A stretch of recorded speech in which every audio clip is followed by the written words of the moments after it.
Suspense. Tonight, Roma Wines bring you Miss Ann Baxter in Always Room at the Top, a suspense play produced, edited, and directed for Roma Wines by William Spear. Suspense, radio's outstanding theater of thrills, is presented for your enjoyment by Roma Wines. That's R-O-M-A, Roma Wines. Those better-tasting California wines enjoyed by more Americans than any other wine. For friendly entertaining, for delightful dining. Yes, right now, a glassful would be very pleasant as Roma Wines bring you Ann Baxter in a remarkable tale of Suspense.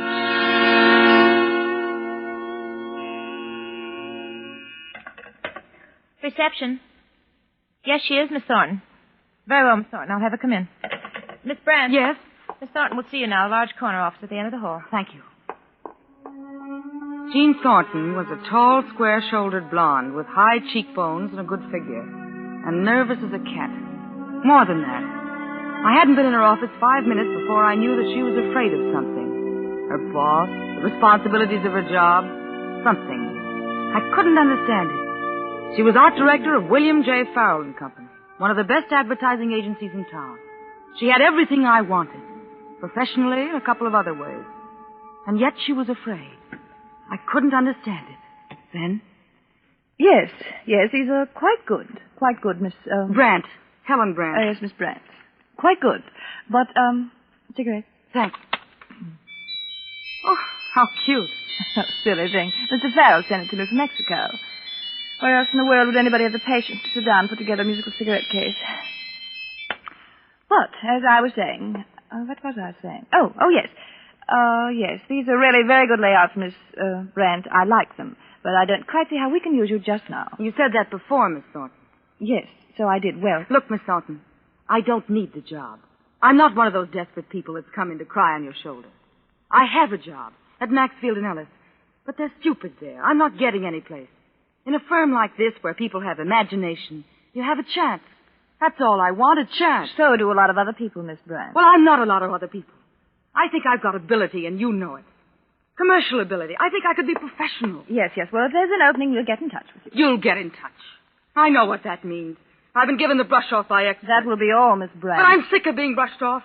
I've got ability, as much as you have and maybe more, and I'll show you. Miss Brandt, will you leave my office, or shall I have you thrown out? All right, Miss Thornton. Good day.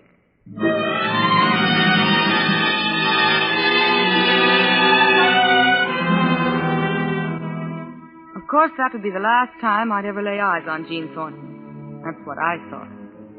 I went back to my office and worked most of the night, catching up on my own stuff, doing a little extra that I was peddling around town.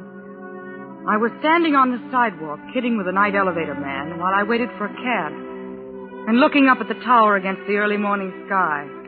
That dark tower, 36 floors above the street, and 3 blocks up the avenue where the William J. Farrell Agency had their offices, and where I'd have given my right arm to be working. You'll miss all your beauty sleep working this late, Miss Brandt. Now, Charlie, who says I need beauty sleep? Oh, you don't. I like to work at night. It's quiet. Think of all the sunrises I see. Look at that sky. Yeah, it's going to be a nice day, I guess. Look! I saw the body falling and the scream came to us at the same moment. We stood there frozen, horrified, fascinated.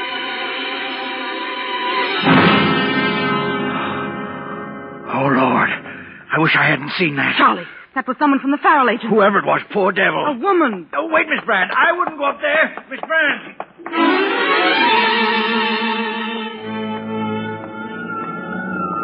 Even by the time I got there, a patrol car had appeared out of nowhere, the way they will in this town.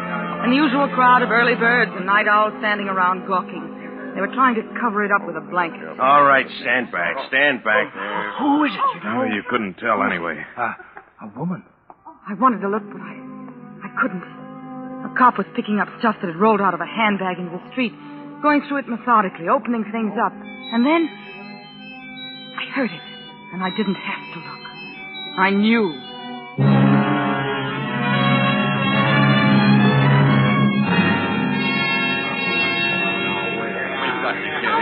Please, I tell you, I don't know when Mr. Farrell's coming You wouldn't try to kid the press, would you, sister? You might as well tell us because we'll just sit here anyway until...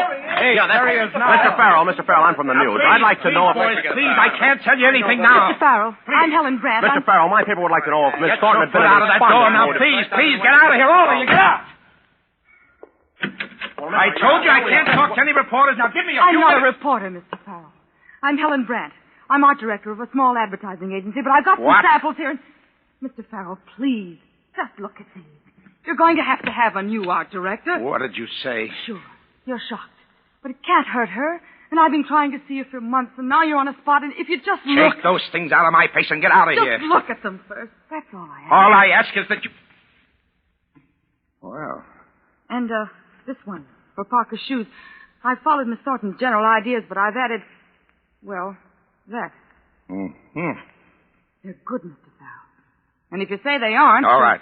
All right, they're good. They're very good. But if you think I'd hire a woman who hasn't any more decency than to barge in here at a time like this and try to push... Decency? What's decency got to do with it? Do you need an art director or a Sunday school teacher? Look, Mr. Farrell, now, if you don't mind, my people want to know what Miss Thornton was doing in her office at 5 o'clock this morning. She must have been working all night on the new Parker layouts. They have to be out by... They have to be out by 3 this afternoon. Working all night. Maybe went to the window for fresh air, tired, got dizzy. Look, Miss... Brandt. Helen Brandt. Miss Brandt. Miss Brandt, I think you're one of the most despicable women I've ever had the misfortune to meet. But I've got a very big job to get out this afternoon. My assistant art director's home sick, and by the time I interview Thanks, these... Mr. Farrell. You can arrange the details with my secretary in there. And frankly, the less I have to do with you myself, the better I'll like it. I think you'll change your mind about that, Mr. Farrell. Now, Mr. Farrell, if All you right, wouldn't mind, we know things are tough and you don't want to tell us, but... Yes? Are you, Mr. Farrell's secretary, yes. Oh, well, I'm Helen Brandt. Marie Harris, how do you do? How do you do? I'm taking Miss Thornton's place. Taking Miss Thornton's place, I see. Yes, temporarily. Well, you're not one to let the grass grow under your feet, are you, my dear?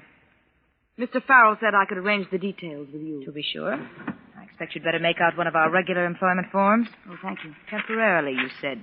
Yes. Still, doesn't it feel a bit odd to be filling a dead woman's shoes that are hardly cold, so to speak?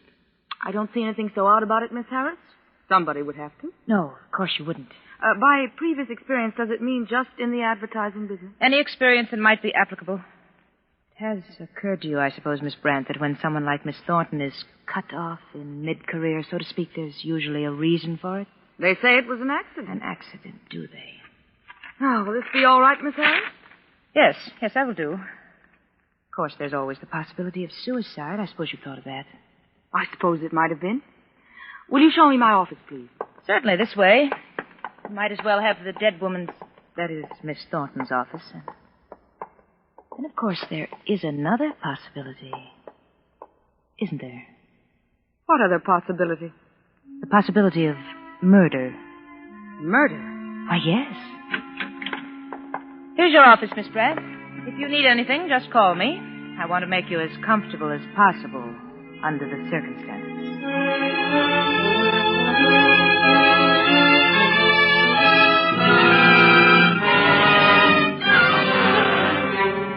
For Suspense, Roma Wines are bringing you Ann Baxter in Always Room at the Top.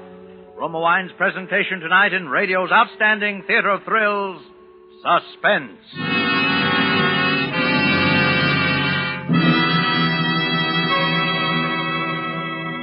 Between the acts of Suspense, this is Ken Niles for Roma Wines. Next time you buy wine, remember, more Americans enjoy Roma than any other wine. Yes, Roma wine is America's first choice because there's an important difference in Roma wine. A difference in fuller bouquet, richer body, better taste. A difference that means more enjoyment, more pleasure for you and your guests. To bring you wines that are superior, that taste better, Roma starts with California's choicest grapes. Then Roma master vintners with America's finest winemaking resources guide this choice grape treasure unhurriedly to tempting taste perfection. Later, along with Roma wines of years before, these cuvées await selection from the world's greatest reserves of fine wines for your pleasure. That's what makes the difference in Roma wines. That's why Roma wines taste better, every time. So for your best buy in good taste, insist on Roma wine. R-O-M-A. Roma, the greatest name in wine. And now, Roma Wines bring back to our Hollywood soundstage Ann Baxter as Helen Brandt, with Kathy Lewis as Marie and Wally Mayer as Bill Farrell in Always Room at the Top, a tale well calculated to keep you in suspense.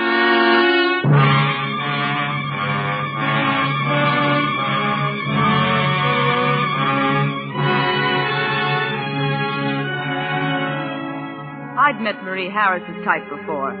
Jealous of her authority as the boss's secretary, resentful of every newcomer, and determined to make them uncomfortable. So it was only natural for her to resent someone like myself, a total stranger, who walked into the job of art director for one of the best advertising outfits in town, the William J. Farrell Agency. And even though Mr. Farrell had said temporary, I knew that I had the job. I knew it before the first campaign was over. I was in. And then, one night, the first of those funny little things began to happen. I was just taking off my hat and coat when I saw it there on my desk. A picture. A big framed picture of a dead girl, Jean Thornton. And written across the face of it, it said, Bill, darling, to the swellest guy and the swellest boss any girl ever had. Admiring your predecessor, Miss Brandt? Where did that come from? I'm sure I haven't the faintest idea. It wasn't there when I left last night. Somebody put it there. Possibly some well-wisher, Miss Brandt, some sincere well-wisher. As a sort of warning. A warning of what? What are you driving at? Miss Thornton and Mr. Farrell were quite close at one time. And what's that got to do with me? You know what happened, Miss Brandt, to Miss Thornton? Look, Marie. Are you hinting that female art directors in this office have a habit of falling for the boss and then falling out the window? I'm not hinting anything, Miss Brandt. You asked me for an explanation of how the picture got there. I've given you one. Doubtless it is far-fetched. Certainly it must seem so to you. It's crazy. Of course. Will that be all, Miss Brandt? Listen, Marie. Let's you and I cut out the formality and let down our hair. Is there anything around here that I, ought to know? I'm sure I don't know what you mean, Miss Brandt. All right. The girl who used to have my job is dead. You've been hitting around enough about it. Is there anything that you know that I don't? Now, is that plain enough? Quite. I can only say that I have not hinted at anything. I have perhaps engaged in certain idle speculations on matters which were better left as they are. That's all. Okay, Marie. But the way things look now, I'm liable to be around here for quite a while. Oh, I should think it likely. And you and I ought to learn to get along. You'll have no trouble getting along with me, Miss Brandt. But you mean I may with him? I can only say, Miss Brandt, as your sincere friend. And well-wisher? Yes. That you're working for a man who's subject to singularly strong enthusiasms. Sometimes these enthusiasms are apt to be carried to extremes. It is essential to appreciate this in dealing with Mr. Farrell. I don't suppose this picture gag would be one of Mr. Farrell's little enthusiasms. Under the circumstances, I should think it most unlikely. And it wouldn't be one of yours, my little well-wisher.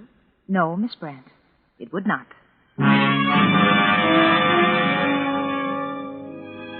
You couldn't help but believe her. She was so prim and proper. But I was determined to have a showdown anyway on the whole thing. My job and everything. I stalked into Bill Farrell's office with a picture in my hand and without benefit of knocking. Oh, hello, Helen. Come in. Something that appears to be from your desk seems to have popped up on mine. Hmm? Here. Where did you get that? I just told you. On my desk. Your ever-tactful Marie has suggested that some well-wisher left it as a warning. Oh, poor Jean. She gave me that when... That explanation still seems to leave several questions unanswered, Mr. Farrell. Look, Helen, you'll hear a lot of funny things in this office, like any other office. But take my word for it, they don't mean a thing. Just do your job the way you've been doing it, and you'll be all right. How right is that? You like the job, don't you? I like the work. I haven't got the job. Do you want it? What do you think? Well, you've certainly earned it, Helen. Will you stop beating around the bush? Am I the new art director of the William J. Farrell Agency, or not? All right, you are. You are hereby officially the new art director of the William J. Farrell Agency. From this day forward until... Until what? As long as you want the job, Helen. Until death do us part is what he'd started to say.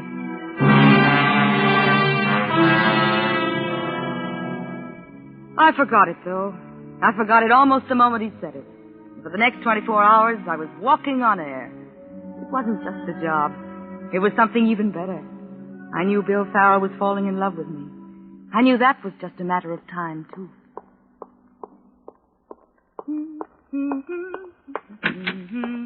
Morning, Marie. Mr. Farrell in? Not yet, Miss Brandt. I wish you wouldn't be so formal with me, Marie. Everybody calls everybody else by their first names around here except you. I'm used to more conventional methods in most things, Miss Brandt. Okay. Let me know when he comes in, though, will you? I want to see him. Yes, Miss Brandt.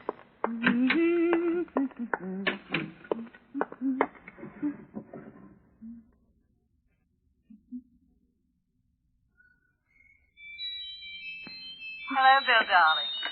You hear it? Yes, it's that silly little thing you sent me from Mexico. I got it just this morning, darling. And so I wanted to tell you how sweet it was. And thank you this way. Marie! This courtesy. Marie! Yes, Miss Brandt. Marie, I just heard her voice. Whose voice, Miss Brandt? Hers. Jean's. Miss Thornton. Why don't you lie down on the couch for a moment, Miss Brandt? You've been working too hard lately, and I'll get you some water. No, I tell you, I heard it. Right in this room.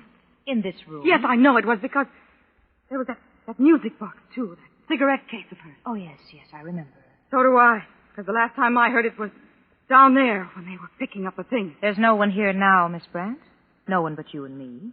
I know, but I heard it. Was it speaking to you, this voice? No, to Bill, to Mr. Farrell. Something personal. Oh, I dare say. Have you ever looked in this closet by the door, Miss Brandt? Well, not especially, no. I think there's probably a perfectly logical explanation of what you heard, Miss Brandt. Yes, you see? Oh. A dictograph. It used to be Miss Thornton's. They use dictographs for everything in this office. They say it saves them $40,000 a year in stenographic help. I see. Something must have turned it on. Yes, there, you see? This box of pencils that has fallen off the shelf. It must have been that. What turned it off, Marie? I'm sure I don't know. It's quite simple, isn't it? Here's the switch. Hello, Bill, darling. You hear? Stop it. Yes, Miss Brandt. And I'll get it out of here. Certainly, Miss Brandt. Is there any particular I don't care what you do with it. Do anything you like. Throw it out the window. What was that, Miss Brandt? Just get it out of here. And leave me alone.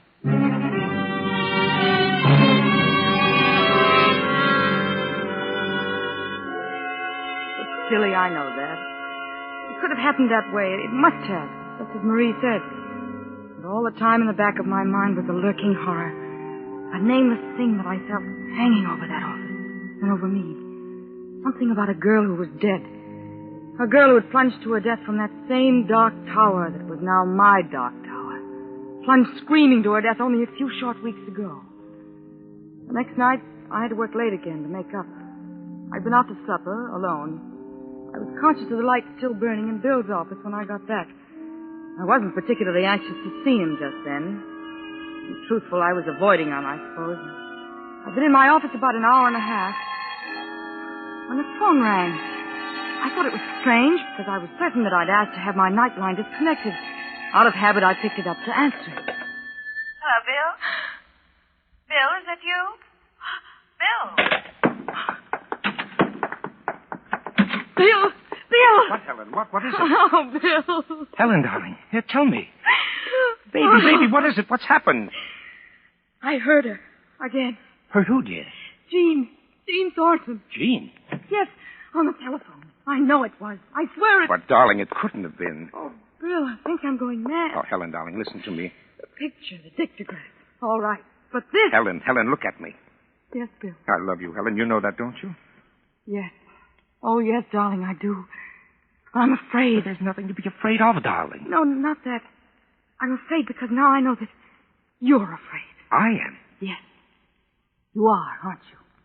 Helen, Bill, please. You've got to tell me now. Now, look, darling. I'm in a jam. A bad jam, an awful bad jam. Yes, but it's nothing that you have to worry about. It's nothing that isn't going to straighten itself out. It's nothing that I'm going to let affect us ever. Bill, if it affects you, it does affect us. Darling, you've got to trust me just a little longer. Bill, I do. I will. But it's about Jean, isn't it?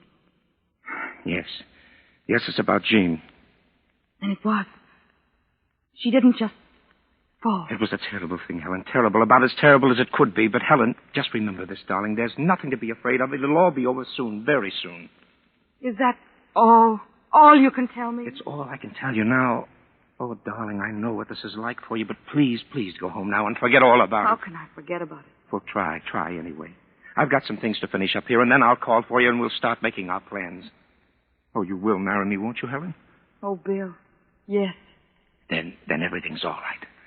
Go on now, go on. All right. Good night for now, my dearest. Good night.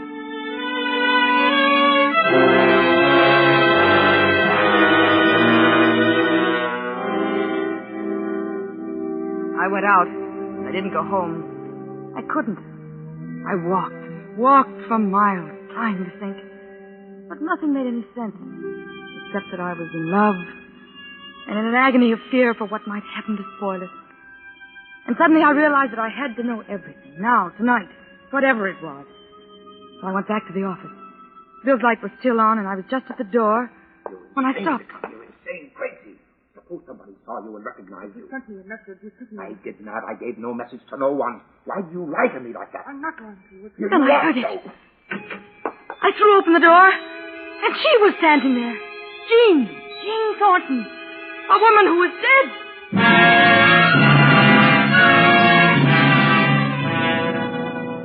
When I came to, I was lying on the couch in Bill's office. At first it seemed perfectly natural, lying there and Bill sitting beside me, holding my hands, and her there, Jean, standing over by the desk, talking to him. Well, what are you going to do about her? Do? What do you mean, do? You're going to have to do something. She knows, doesn't she? Or she will when she snaps out of it. I'm not going to do anything. I suppose you're in love with her. What if I am? Because it makes a difference, my sweet, to me. Bill? Oh, darling. Darling, it's all right. Is she really? Yes. Yes, it's Jean. But I saw her. That morning I saw her That's lying. what you were supposed to think. Then who? Just a girl. Oh, you might as well tell her. At least then she'll be in it as deep as the rest of us. Jean, please. Your boyfriend there has been dipping into the till about $250,000 worth of the client's money. My insurance and what the company had me insured for was just about enough to cover it. Like a fool, I agreed to it. You suggested it. I thought he was in love with me then. But there was a girl. A girl who worked in the office. No friends, no family. I fired her the day before, then got her to come up here that night. Another chance. Modeling, I said, with my clothes. A cigarette case. I dug up another one. I knew people would remember that. Oh, Bill. I told you it was bad. Oh, darling, I don't care. I don't care what it was.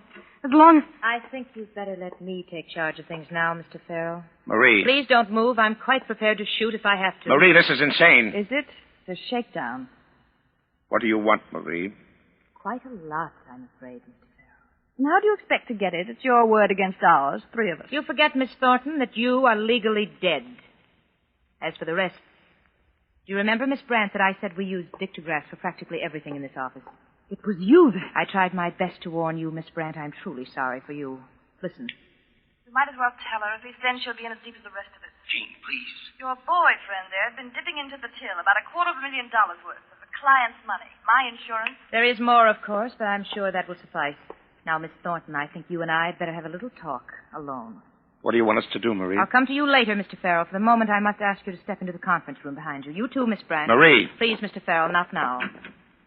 I shall have to lock you in, but it will not be for long, I think. You know, of course, that there's no other way out except down.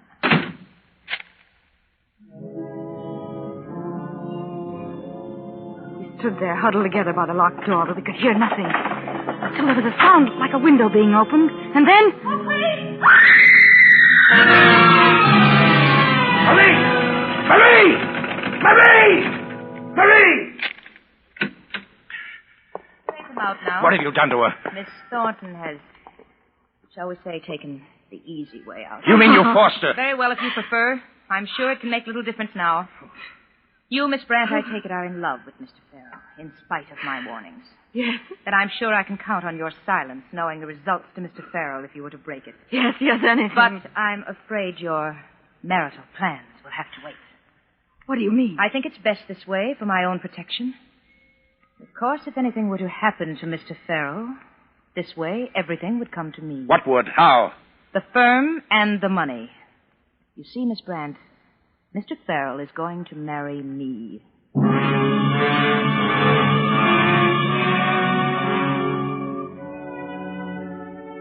I looked at Bill. I knew he'd do as she said. What else?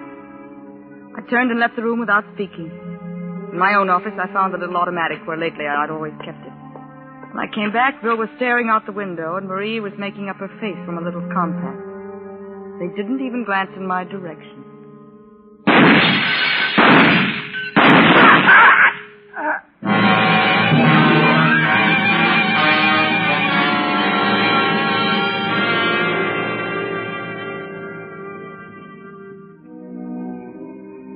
I'm waiting for the police. I've been looking over the new layout. The Dulcet Soap campaign is particularly good. We did it together, Bill and I. The theme was a bride and groom.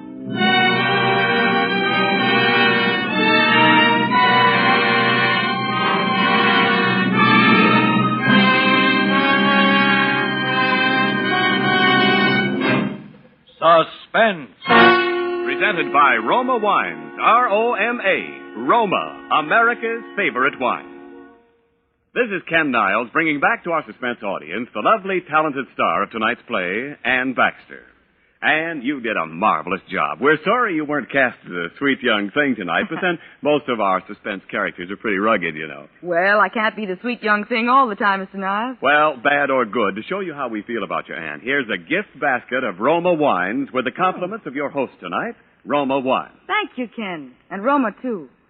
Let's see. Is there a Roma wine in my basket that goes with baked beans? It's a Saturday night favorite. Oh, positively, Ann. For a combination fit for a king, try this delicious Roma California Burgundy with old-fashioned baked beans. It's a tempting treat. And whatever the dish, robust Roma Burgundy adds zest to everyday meals. Ken, I could use you at home to help sell my cooking. No need of that, Ann, when you serve Roma Burgundy. You'll find Roma Burgundy works wonders for the simplest dishes, brings out the natural flavor goodness of any hearty food. And remember, with Roma wines, you enjoy an important difference, an extra goodness in fuller bouquet, richer body, and better taste. Yes, that difference in Roma wines, that better taste, is the reason more Americans enjoy Roma than any other wine. It certainly makes sense, Ken. Thank you, and good night. Ann Baxter is currently being seen in the 20th Century Fox Darrell F. Zanuck production, The Razor's Edge. Tonight's suspense play was written by Eleanor Beeson. Next Thursday, same time, you will hear William Bendix as star of Suspense. Produced and directed by William Spear for the Roma Wine Company of Fresno, California.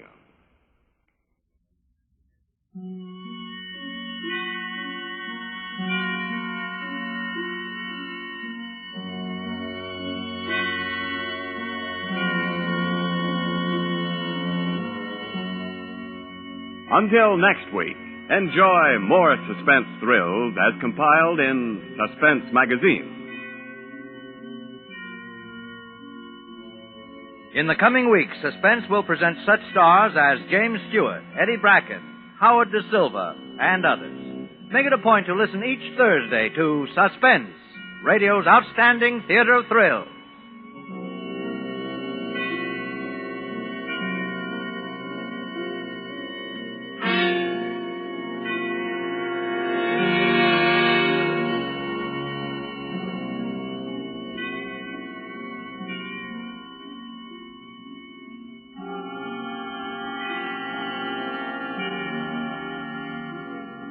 Stay tuned for the thrilling adventures of the FBI in peace and war, following immediately over most of these stations. This is CBS, the Columbia Broadcasting System.